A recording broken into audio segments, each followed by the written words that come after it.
Bom, você deve ter ouvido muitas histórias ao longo dos seus anos de vida. Algumas coisas ficaram enraizadas nas nossas mentes e achamos que essa é a verdade. Mas não é bem assim, pois a própria história é errada e nós aprendemos coisas que, na verdade, nunca aconteceram. Esses são mitos da história. Você aprendeu que o telefone foi inventado por Alexander Graham Bell? Não foi. Foi inventado por um italiano chamado Antonio Santi Giuseppe Meucci.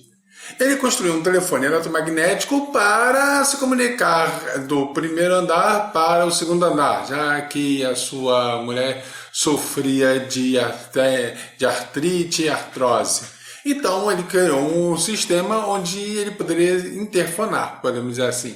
E ele chamou o seu aparelho de teletrofono, de telefone eletromagnético. Bom, essa invenção ele tentou patentear, só que não conseguiu. Ele só conseguiu uma patente provisória. Ele tentou registrar, só que ninguém se interessou. Até que um dos seus assistentes tentou e conseguiu patentear. O nome desse assistente era Alexander Graham Bell. Ou seja, o que aconteceu foi um grande roubo. Graham Bell roubou a invenção de Meucci, que entrou com um processo. E o processo só terminou em 1889 porque Meucci morreu. Não, Graham Bell não inventou o telefone e se Dom Pedro II financiou Graham Bell, ele financiou um ladrão. Outra coisa que ficou enraizada nas nossas mentes foi vikings com aqueles chapéus de cornos, aquele chapéu de chifres. Vikings não tinham capacetes adornados com chifres. Isso não tem nenhum respaldo, não se sabe nem direito como surgiu essa ideia. O que imagina-se é que os primeiros indícios desse ornamento foi através de uma peça, de uma obra literária de 1820, a saga de Frithjof. E depois isso ficou fundamentado na ópera O Anel dos Nibelungos, de Richard Wagner, onde os atores usavam aqueles chapéus de chifres. Como a direção de cena era excelente, mas até agora não houve nenhuma evidência arqueológica registrando isso. Não. Vikings não tinham chapéu de chifres, apesar de agora as torcidas de futebol terem usado ornamentos, mas usam ornamentos de todo tipo não significa muita coisa. Algo que também se espalha muito é que Hedy Lamarr inventou o Wi-Fi, inventou o celular. Não, ela não inventou o Wi-Fi e não, ela não inventou o celular. O que Hedy Lamarr, a grande atriz, fez, ela ficou brincando com um pianista, George Entwistle, onde um tocava uma melodia no piano e o outro tocava variando as escalas, uma oitava acima, uma oitava abaixo, uma quadra acima, uma quadra abaixo, enfim, algo assim. E aí ele teve uma ideia, poderia utilizar isso para alguma forma de transmitir códigos, né? Você está variando a mensagem e altera a frequência e o timbre. E eles apresentaram essa ideia ao Departamento de Guerra dos Estados Unidos, que não se interessou. Isso foi lá para os idos de 1940, só que ninguém se interessou. Lá pelos idos de 1962, resolveram usar a base dessa ideia para fazer algum sistema de encriptação de dados. Mas nada foi construído. Lá pelas tantas, nesse ano de 1962, a empresa Sylvania registrou uma patente. Aquela patente da Hedy Lamarr era só uma ideia, registrou como nos Estados Unidos podem se registrar qualquer porcaria, como por exemplo a tecla Page Up, Page Down é patente da Microsoft, e patenteou algo baseado nisso. Mas o fato dessa variação de frequência, essa ideia de variação de frequência ser usada para aparelhos de telefonia tipo CDMA e o WLAN está para a ideia de Hedy Lamarr, assim como a invenção de alguma liga metálica atribuir a invenção de uma ponte totalmente de aço. Não é bem assim. Tipo, a ideia foi boa, mas daí a dizer que Edlamar inventou o Wi-Fi há muita diferença.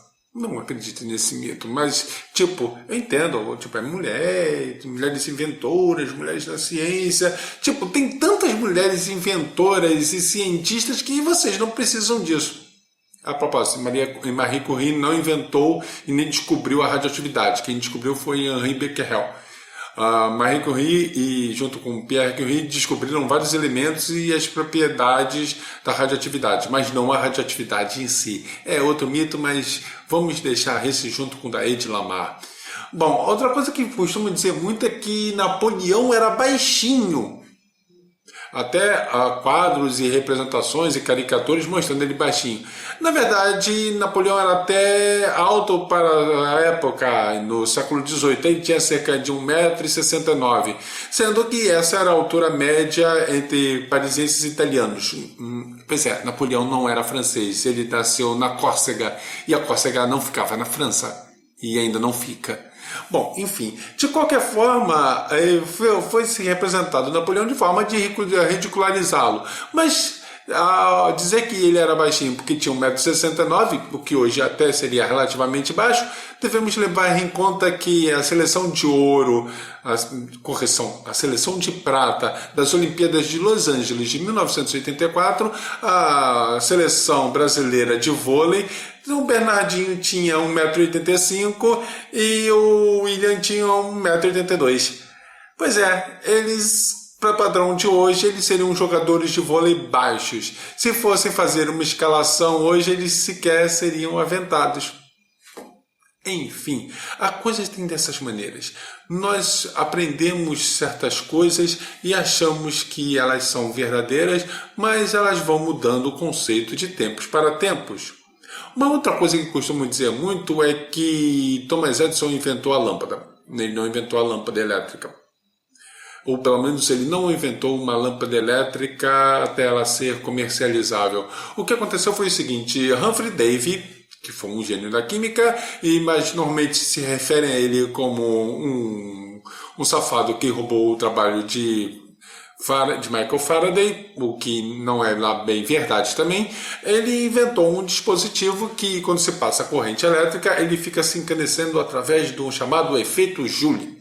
O efeito Joule, ou às vezes também chamado de efeito Joule, é quando você passa a corrente elétrica por um corpo não muito lá condutor.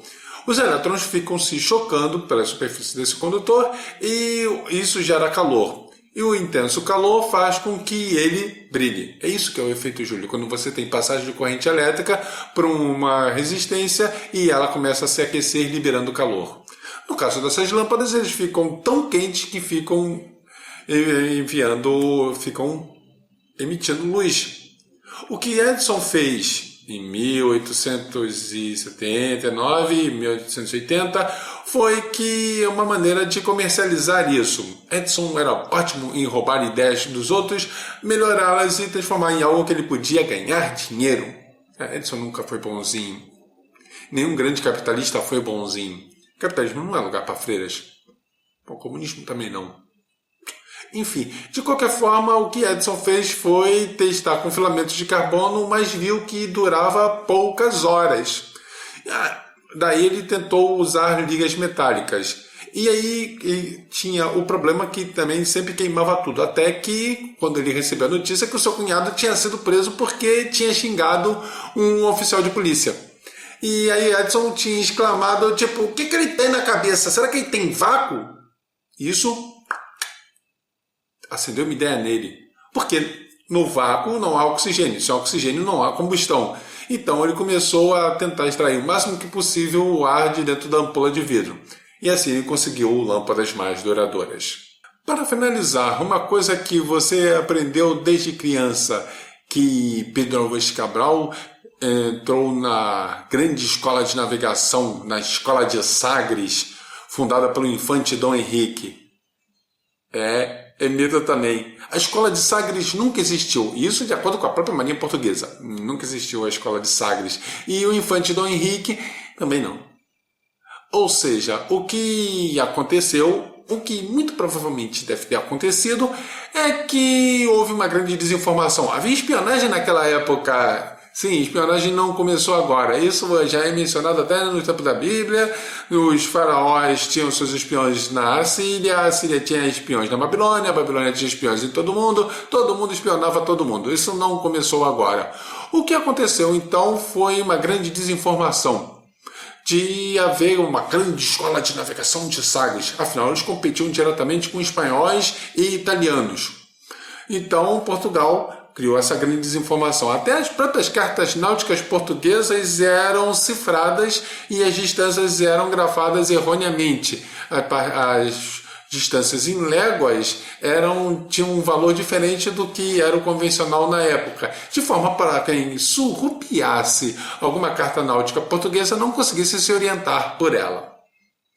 Essas histórias, elas encerram histórias dentro de si, e elas ajudaram a moldar o nosso mundo, como Napoleão sendo baixinho, tentando ridicularizá-lo, como as cartas náuticas portuguesas tentando enganar o inimigo, ou simplesmente para defender alguma ideia, alguma lacração, como encher o saco que a Edil Lamarr inventou o Wi-Fi, como se ela tivesse algum microcomputador lá, tivesse uma rede novel lá na casa dela para ela usar o Wi-Fi para ficar mandando o WhatsApp. Não é bem assim que as coisas acontecem. Nós temos a tendência de enfeitar o pavão, deixar a história mais belíssima de acordo com os nossos interesses. Às vezes ela é tão chata que nós precisamos fazer isso, mas outras são tão fascinantes e inacreditáveis que nós inventamos outras histórias mais simples porque nós não acreditamos naquelas. Há muitas histórias a serem contadas e há muitos mitos a serem desvendados.